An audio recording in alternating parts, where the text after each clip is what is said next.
नमस्कार दोस्तों, आप सभी का एक बार फिर से स्वागत है हमारे चैनल में। आज सुनते हैं बुधवार की व्रत कथा।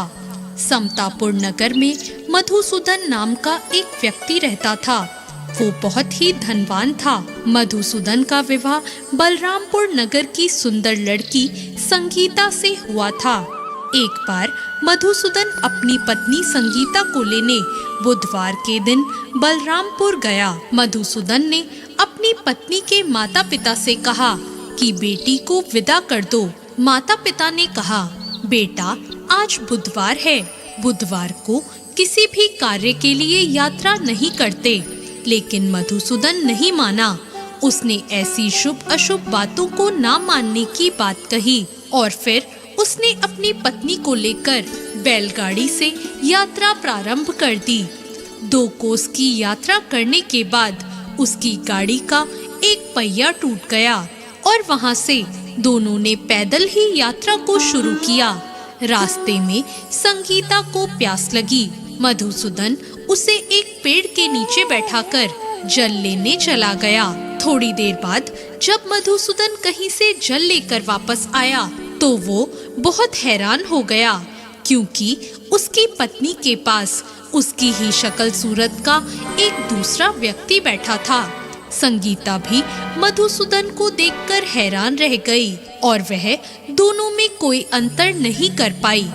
मधुसूदन ने उस व्यक्ति से कहा, तुम कौन हो और मेरी पत्नी के पास क्यों बैठे हो? मधुसूदन की बात सुनकर उस व्यक्ति ने कहा, अरे भाई, ये मेरी पत्नी संगीता है।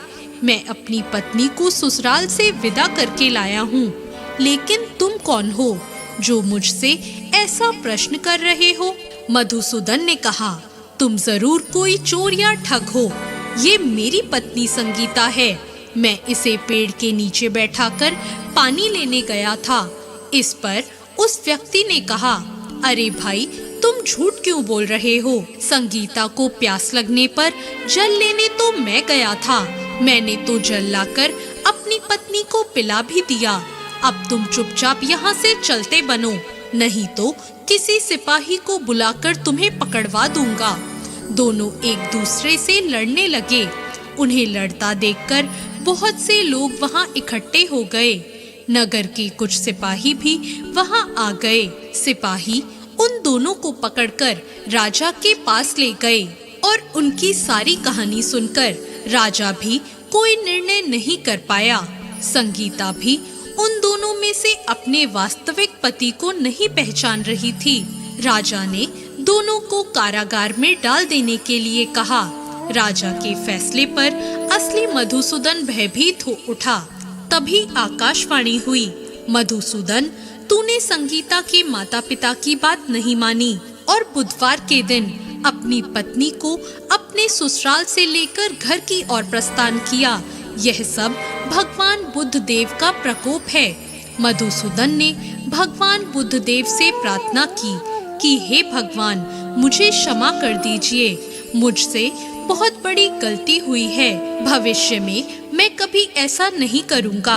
मधुसूदन के प्रार्थना करने से भगवान बुद्ध देव ने उसे क्षमा कर दिया और तभी दूसरा व्यक्ति राजा के सामने से गायब हो गया। राजा और दूसरे लोग इस चमत्कार को देखकर हैरान रह गए। भगवान बुद्ध देव की इस अनुकंपा से राजा ने मधुसूदन और उसकी पत्नी को सम्मान पूर्वक विदा किया। दोनों समतापुर की ओर चल दिए।